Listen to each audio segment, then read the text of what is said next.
اللہ جب کسی بندے کی دعا کا انتظار کرتا ہے تو کچھ خاص نشانیاں ظاہر ہوتی ہیں۔ دیکھو، اگر اللہ کچھ محرومیوں کا ہماری ذات کا حصہ بناتا ہے تو بہت سی رحمتوں سے بھی ہمیں نوازتا ہے۔ اگر وہ کوئی داستاں ادھوری چھوڑتا ہے تو بہت سے قصوں کو ان کے پرسکون اختتام تک بھی لاتا ہے۔ زندگی اسی کا نام ہے، کچھ مل گیا اور کچھ کھو دیا۔ جو صبر نہیں کرتے وہ بے چینی میں مبتلا رہتے ہیں، اور جو صبر کر لیتے ہیں اللہ انہیں اپنی چاہت میں سکون دے دیتا ہے۔ تو پھر کیوں ظلم کر رہے ہو خود پر؟ اس کی چاہت کو اول رکھو گے تو وہ تمہارا ہر اختتام بھی سکون بنا دے گا۔ تم واقف نہیں، شاید تمہارا رب سب کچھ کر سکتا ہے۔ یاد رکھو، جس سکون کی تلاش میں تم اوروں کے پیچھے بھاگ رہے ہو، وہ سکون تمہاری اپنی ذات میں اللہ نے چھپا رکھا ہے۔ تمہیں تمہارے سوا کوئی مکمل نہیں کر سکتا۔ تم خود اپنی ذات کی تکمیل ہو، اور جس روز تم خود کو ڈھونڈ لو گے اس روز تمہیں اللہ مل جائے گا۔ اللہ ہمارے غموں اور پریشانیوں کو سمجھتا ہے اور ہمیں اپنی رحمتوں سے نوازتا ہے۔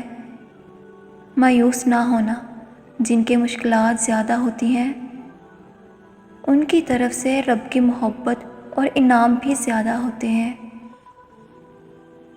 ہمیشہ امید اور بھروسہ رکھنا چاہیے، کیونکہ اللہ ہمارے صبر اور ایمان کو آزما کر ہمارے لیے بہترین انعام اور فضل کی طرف لے جاتا ہے۔ اللہ تعالیٰ قرآن پاک میں ہمیں زندگی کے ہر موڑ پر تسلی دیتا ہے۔ اس میں ہمیں یہ سمجھایا جاتا ہے کہ ہم نا امید نہ ہوں، کمزور نہ پڑیں، اور اللہ تعالیٰ پر پورا یقین رکھیں۔ ہمارا رب ہمارے ساتھ ہے، اور اگر ہم اس کی رضا اور انعام کی طرف رجوع کرتے ہیں تو ہماری ہر پریشانی دور ہو جائے گی۔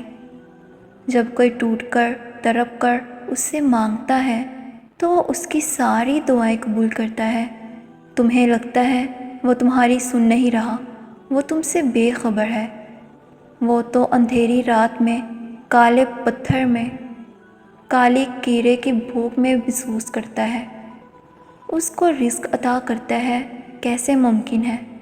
وہ تم سے 70 ماؤں سے بھی زیادہ پیار کرنے والا تمہاری دعاؤں پر قبولیت کا مہر نہ لگائے گا؟ سنو، وہ جو تمہارا رب ہے نا، اسے تم اور تمہارا دل بے حد عزیز ہے۔ وہ تمہیں فقط تمہاری خواہش نہیں بلکہ وہ تمہیں چاہتوں کا پورا جہان دینا چاہتا ہے۔ اپنے رب کی رحمت سے مایوس مت ہونا۔ جب اللہ آپ کا نصیب لکھتا ہے تو وہ اس نصیب میں یہ بھی لکھتا ہے کہ اس تقدیر کو میرے بندے کی دعاؤں کے سوا کوئی بھی نہیں بدل سکتا۔ ہم اکثر یہ سوچ کر پریشان ہوتے رہتے ہیں کہ اگر ہمارا مانگا ہوا کسی اور کو مل گیا تو، حالانکہ اللہ تو پہلے سے ہی سب طے کر چکا ہے۔ یہ بھی کہ آپ کو آپ کے نصیب سے کیا ملنا ہے، اور یہ بھی کہ کن دعاؤں نے آپ کے دل کا حصہ بن کر آپ کا نصیب بدلنا ہے۔ تو پھر آپ کیوں ان وسوسوں میں پھنسے ہوئے ہو کہ کہیں دنیا ہم سے ہماری چاہ چھین نہ لے؟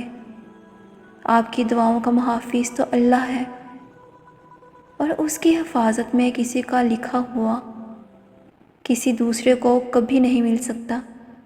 جو بھلائی اللہ نے آپ تک بھیجنی ہے وہ آپ تک ہر حال میں پہنچ کر ہی رہے گی۔ جو معجزے اللہ نے آپ کے لیے مقرر کیے ہیں وہ معجزے ہو کر ہی رہیں گے۔ کوئی بھی اس ہونے کو نہیں ٹال سکتا سوائے اللہ کے، جس پر اللہ نے ہمارے لیے پہرے بٹھا رکھے ہیں۔ اسے ہم سے کوئی نہیں چھین سکتا۔ اگر اللہ آپ کو انتظار کروا رہا ہے تو اس کا یہ مطلب نہیں کہ وہ آپ کو سزا دے رہا ہے، بلکہ وہ آپ سے کچھ دیر تک رابطے میں رہنا چاہتا ہے۔ وہ چاہتا ہے کہ آپ مزید دعائیں کریں۔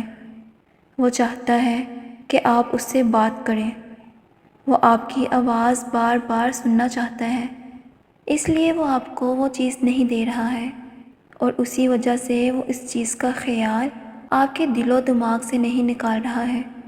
تم خود اس کے اشاروں کا انتظار کر رہے ہو، پھر جب وہ تمہیں واضح اشارہ دے رہا ہے تم اس کی بات کیوں نہیں سنتے؟ وہ آپ سے چھین بھی نہیں رہا اور آپ کے قریب بھی نہیں آنے دے رہا، تو اس کا مطلب ہے کہ وہ آپ کی دعا کا انتظار کر رہا ہے تاکہ وہ آپ کی دعاؤں کا جواب اپنے کن سے دے۔ تو آپ کیوں اداس ہیں، کیوں مایوس ہوتے ہیں؟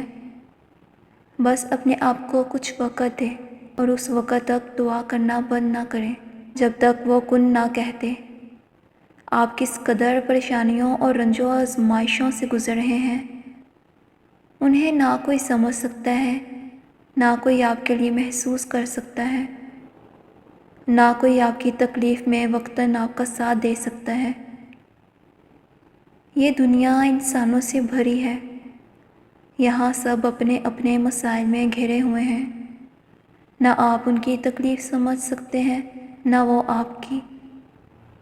غم آنے ہیں، تکالیف آنی ہے، لیکن ان کا مقصد وقتاً تب پورا ہوگا جب آپ اپنی توجہ اللہ کی طرف مرکوز کر کے اسی کو اپنا مسیحا سمجھیں گے، اسی سے فریاد کریں گے، اسی سے مدد کی امید رکھیں گے۔